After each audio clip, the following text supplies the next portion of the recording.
आप सृष्टि का विस्तार करें। तब ब्रह्मा जी ने अपने मन से 4 पुत्र प्रकट किए, जिनके नाम है सनक, सनंदन, सनातन और सनत कुमार। चारों से कहा कि तुम सृष्टि का विस्तार करो। तब वे चारों पुत्र कहते बोले, पिताजी इस मनुष्य जीवन का तो केवल एक ही लक्ष्य है, भगवान का भजन करना, केवल भजन, हम सृष्टि नहीं बनाएंगे।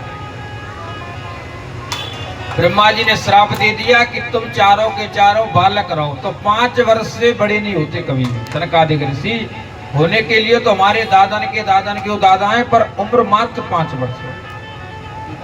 जब क्रोध आया था तो भ्रुकुटी फट गई। इस जगह से निकल करके भगवान शंकर रुद्र रूप में प्रकट हुए। पूछा, बोले पिताजी मेरे लिए क्या आज्ञा है?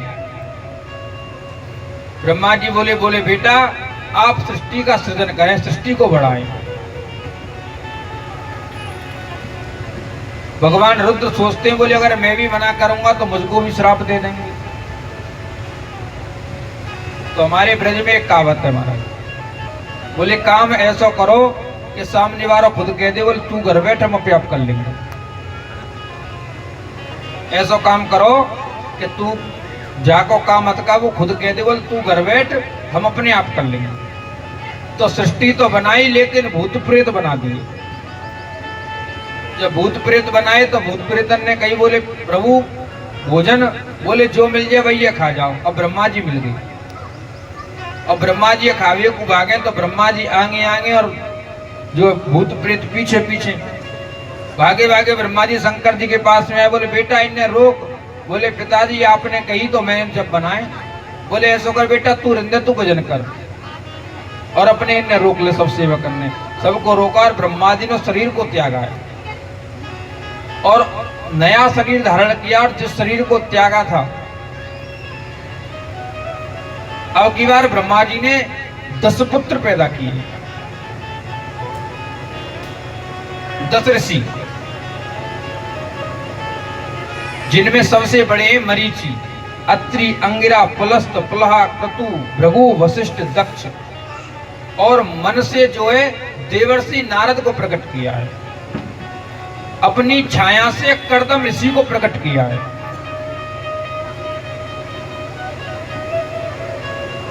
और अपने उस शरीर के 2 भाग किए और उस शरीर से मनु और शत्रुपा प्रकट किए।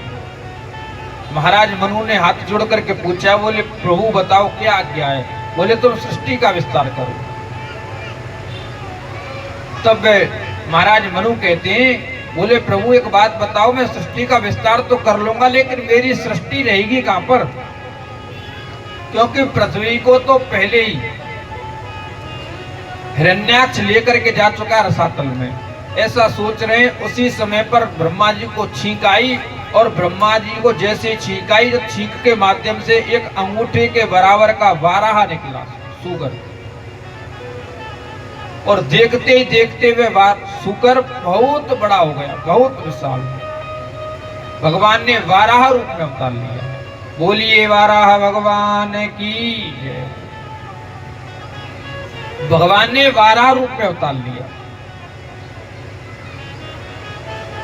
अब ब्रह्मा जी ने स्तुति की और ब्रह्मा जी से वाराह भगवान ने पूछा, बोले क्या चाहिए? बोले पृथ्वी को बाहर लेकर के आ जाओ। ये हिरण्याक्ष कौन है? ये हिरण्याक्ष हिरण्यकशिपु का भाई है और ये दोनों कश्यप ऋषि की संतान है।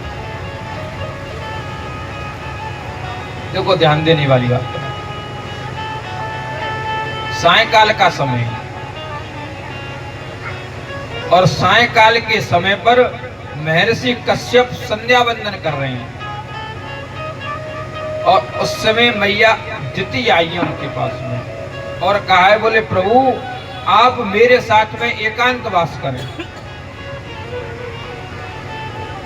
महर्षि कश्यप ने कहा, बोले देवी यह समय एकांतवास का नहीं है, यह समय तो भजन पूजा पाठ का है। आपकी इच्छा की पूर्ति होगी लेकिन रात्रि काल में होगी। दिति नहीं मानी। सब कुछ जानते हुए भी महाराज कश्यप एकांतवास करने के लिए गए और श्राप दे दिया, बोले तुम्हारे जो दोनों पुत्र होंगे ना, ये दोनों पुत्र राक्षस होंगे।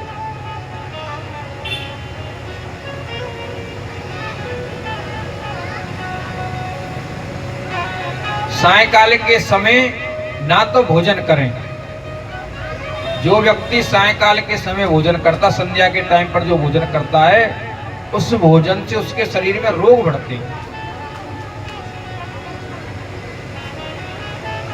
और ना ही एकांतवास करें, अगर एकांतवास करेंगे और उससे जो संतान होगी वो राक्षस होगी, निंदित कर्म करने वाली। और संध्या के समय पढ़ना भी नहीं चाहिए।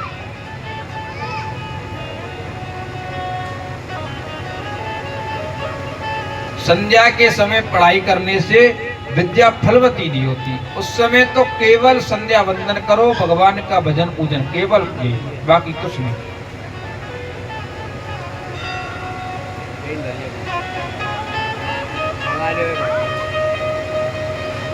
जब कश्यप ऋषि ने श्राप दिया तो उन मैया दिति ने बालकों को पैदा ही नहीं किया, पेट में रख रखा है, गर्भ में। इतना तेज मैया दिति के गर्भ से निकल रहा है कि देवता घबरा गए कि इतना तेज मैया दिति गर्भ से आया कैसे। ब्रह्मा जी के पास में आए और ब्रह्मा जी आए मैया दिति के पास में, तो मैया दिति से कहा है, बोले कोई बात नहीं है, तेरे बेटे दुष्ट तो होंगे लेकिन इनके लिए भगवान को अवतार लेना पड़ेगा।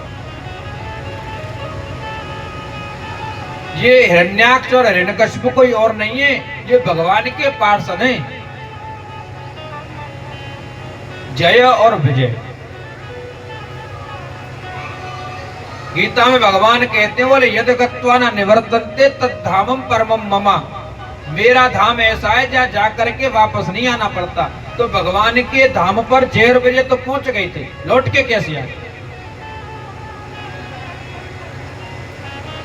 अगर भगवान के धाम में जा करके कोई व्यक्ति वापस नहीं लौटता है तो जय और विजय लौट करके कैसे आए, और लौटे भी तो राक्षस बन के।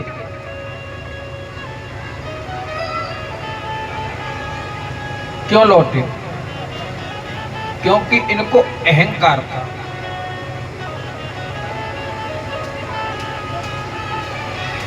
आप कितने भी बड़े आदमी हो जाओ, अहंकार नहीं गया तो गिरने में समय नहीं लगेगा। इसीलिए अहंकार मत करो। जहां अहम होता है वहां प्रभु नहीं होते। जब मैं था तब हरि नहीं, अब हरि है मैं ना। प्रेम गली अति साकरी, जहां में दो न सब।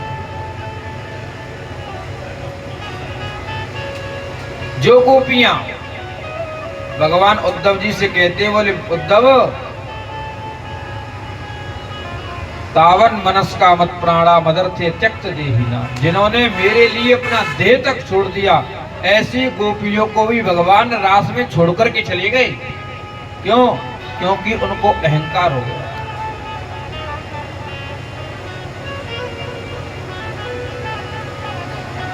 जिन राधा रानी का नाम लेते ही भगवान कहीं भी हो लौट करके उस व्यक्ति की रक्षा करने आते हैं। संत लोग कहते हैं, बोले राधे तू बड़ भागनी, कौन तपस्या कीन, और तीन लोक तारन तरन सो तेरे अधीन। जिन राधा रानी के दर्शन करने के लिए भगवान ना जाने क्या क्या बन के बरसाने जाते थे, ऐसी राधा रानी को भी भगवान ने छोड़ दिया क्योंकि अहंकार आ गया। कितने भी बड़े आदमी हो, जब तक मैं है तब तक प्रभु नहीं मिले। अहंकार ऐसे समझ लो आप कि जैसे कितना भी बड़ा पर्वत हो बारूद का, एक छोटी सी तिल्ली दिखाने से सारा बारूद का पहाड़ नष्ट हो जाता है। ऐसे आदमी कितना भी बड़ा बन जाए, एक क्षण में नष्ट हो जाएगा। किस बात का अहंकार करने वाला? जिस इस धरती से रावण जैसे लोग चले गए, कंस जैसे लोग चले गए, उनके बराबर ना तो हमें ताकत है, ना उनके बराबर हमें बल है।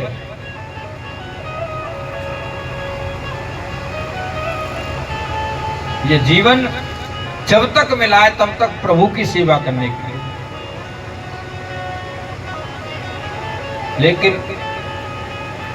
हम लोग प्रभु की सेवा को छोड़ करके सारे काम करते हैं। संसार में आए तो संसार के धर्म तो निभाने पड़ेंगे, ये पक्की बात है, लेकिन उनको निभाओ, उनमें फंसो मत। दुख क्या है? दुख वही है जहां मन फंस जाए। किसी से मन फंस जाता है, उसके बिछुड़ने पर ही दुख होता है। मन फंसाओ मत, क्योंकि जो हो रहा है वह भगवान की इच्छा से हो रहा है, और आगे भी जो होगा वो भगवान की इच्छा से ही होगा। और ये बात आप समझ लो, भगवान किसी के साथ में कभी गलत करते ही नहीं है। आप पर कहां विपत्ति आई है? महाराज हरिश्चंद्र जैसी विपत्ति आप लोगों पर आई है। हम लोग थोड़े थोड़े दुख में भगवान का भजन करना छोड़ देते।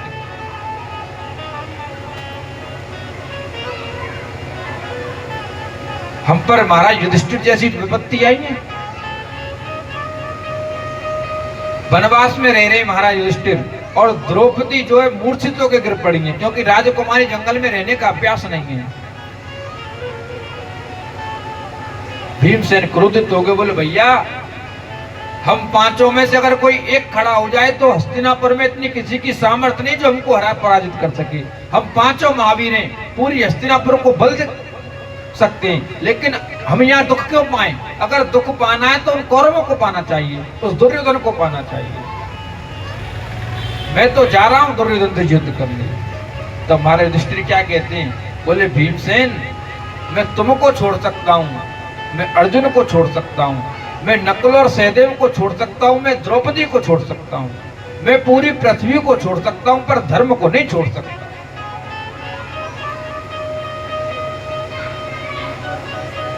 और हम लोग महाराज छोटी सी नेक विपत्ति है जो उसी पे झूठ बोलना शुरू। पूरे दिन में अगर 10 बार हम सत्य बोलते हो तो ये बहुत बड़ी बात है।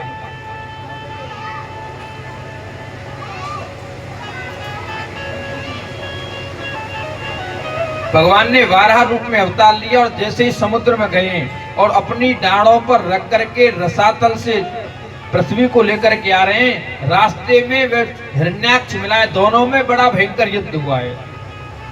और भगवान वाराह ने एक थप्पड़ उसके गाल पर मारा। जैसे ही एक थप्पड़ मारा, वहीं की वहीं गिर पड़ा हिरण्याक्ष। देवता लोग भगवान की स्तुति कर रहे हैं, लेकिन ये भगवान की स्तुति नहीं कर रहे हैं, ये स्तुति कर रहे हैं वास्तव में हिरण्याक्ष की। क्या कह रहे हैं देवता लोग? बोले प्रभु देखो इस महान दैत्य ने कितने बड़े बड़े पुण्य किए, ये आपको ऐसे देख रहा है, इसकी तो पलक भी नहीं गिर रही है। भगवान समझ गए, बोले इनके अंदर अभी भी डर घुसा हुआ है, कहीं ऐसा नहीं हो कि अभी जिंदा हो, क्योंकि कहीं एक थप्पड़ में मरने वाला है ये दैत्य। भगवान ने एक लात मारी इसमें, और जब लात मारी तो वह जल में वैसे ही बहने लगा। तब देवता समझ गए, बोले मर गया ये। अब तब भगवान की बहुत बढ़िया स्तुति की।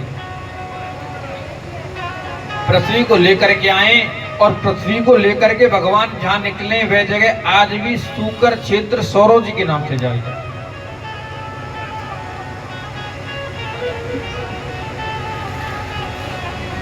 तीन पुत्री हुई है महाराज में, आकुति, देवहूति और प्रसूति।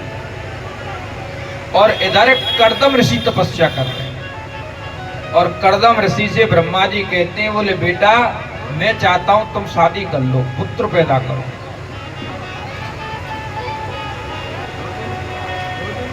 कर्दम जी कहते हैं, बोले पिताजी जीवन का परम लक्ष्य तो भगवान का भजन है, लेकिन माता पिता गुरु प्रभु की वाणी और विनयी विचार करो शुभ जाने।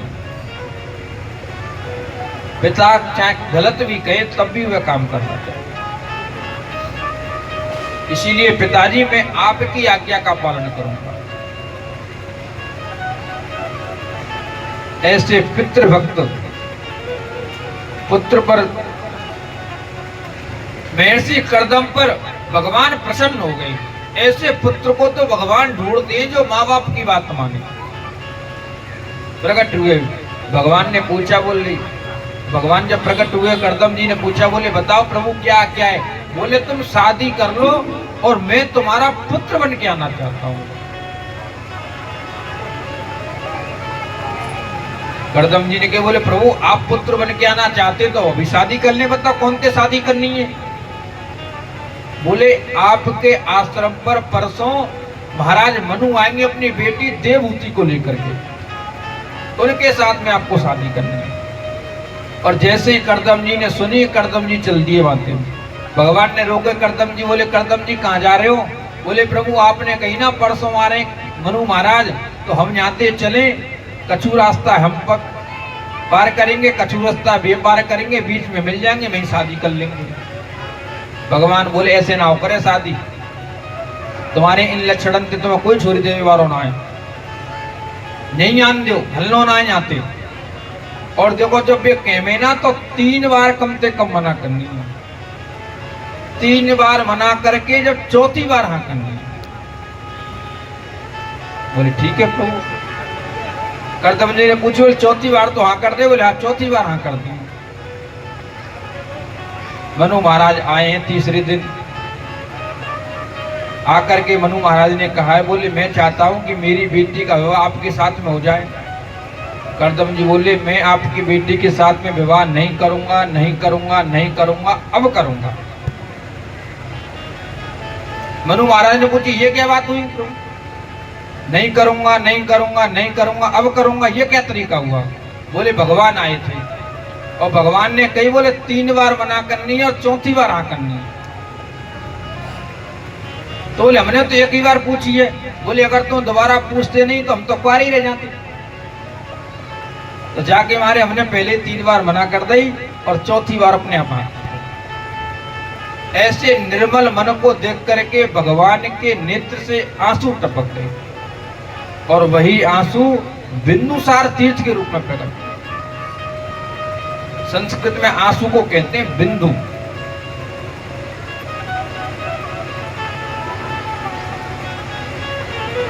कर्दम ऋषि ने कहा पर मेरी एक शर्त है, मैं केवल जैसे ही मुझ पर एक बेटा हो जाएगा ना, मैं संन्यास ले लूंगा, केवल एक पुत्र। मनु महाराज ने कहा कोई बात नहीं, जैसी आपकी इच्छा। तपस्या करने बैठ गए और 80,000 वर्ष बीत गए। मैया देवहूति युवा आई थी और बूढ़ी हो गई, शरीर पर झुर्रियां पड़ गई, लेकिन पति की बड़े भाव से सेवा करती है। क्योंकि कर्दम ऋषि तो तपस्या में बैठे हैं, तपस्या में बैठे हुए कर्दम ऋषि के शरीर को रोज साफ करती हैं, रोज धुलती हैं। 80,000 वर्ष के बाद में जब नेत्र खुले, पूछा है, बोले देवी आप कौन हो? क्योंकि पहचान नहीं पाई। आप ही अगर किसी बालक को गोदी में देखो और उसको फिर 20 वर्ष बाद 10 वर्ष बाद ही देखो तो पूछोगे ना ये कौन है? उन्होंने तो 80,000 वर्ष के बाद देखा। कहा है मैया देवहूति ने, बोले प्रभु आपको याद है आपकी शादी हुई थी? बोले हाँ बिल्कुल याद है। अब तो वे छोट छाड़ के भाग गई, कल नहीं तो वही शादी। बोले महाराज कल ना भाई 80,000 वर्ष है कि भी बात नहीं। बोले बताओ देवी क्या चाहती हो? प्रसन्न हो गए कर्दम ऋषि, बोले तुम मेरी सेवा कर रही हो इतने दिनों से, बताओ क्या चाहती है? बोले प्रभु कुछ नहीं चाहती हूँ, आपने ये कहा था कि एक पुत्र होते ही संन्यास ले लूंगा, तो उस एक पुत्र को मैं चाहती हूँ। बिंदुसार तीर्थ में दोनों ने स्नान किया है और दोनों युवा होकर के निकले। एक मन से विमान मंगाया है, वहीं पर प्रकट किया तपस्या के बल से। उस विमान में गृहस्थ के सारे सामान थे और उस विमान में बैठ करके खूब भ्रमण किया, दोनों ने खूब भ्रमण किया और 9 कन्याएं हो गई। भगवान की लीला बड़ी विचित्र है। भगवान ने कहा था पुत्र बन के आना चाहता हूं, और करदम जी ने भी संकल्प क्या लिया था कि एक पुत्र होते संन्यास ले लूंगा, लेकिन भगवान प्रकट ही नहीं हुए, भगवान पैदा ही नहीं हुए। भगवान कन्या ने भेजने लगा था 9 कन्याएं। करदम ऋषि बोले बोले देवी अब हम जा रहे हैं यहाँ से, एक की गई ना तो 9 है गई। भैया देवभूति ने केवल प्रभु ये तो कन्या है, ये तो अपने अपने घर चली जाएंगी, मैं बुढ़ापा कौन के सारे काटूंगी, एक बेटा तो होना चाहिए। तब करदम ऋषि याद आई और भगवान के पास में जाकर के कही बोले प्रभु ये लास्ट मौका कह तो आ जाइए, नहीं फिर हम ना कुछ बालक फालक पैदा कर रहे। और इस बार स्वयं भगवान कपिल रूप में उनके यहाँ प्रकट हुए हैं। बोलिए कपिल भगवान की। एकादशी काज तो ऐसा हो भैया, यहाँ 4 बार पढ़ दो महीना में, ब्रज में तो 2 बार पढ़े, यहाँ 4 बार पढ़ दो। ऐसे लग रहा है, या ऐसा भी हो सकता है कि सुबह से भूखे बैठे रहते हो। बोल कन्हैया लाल की।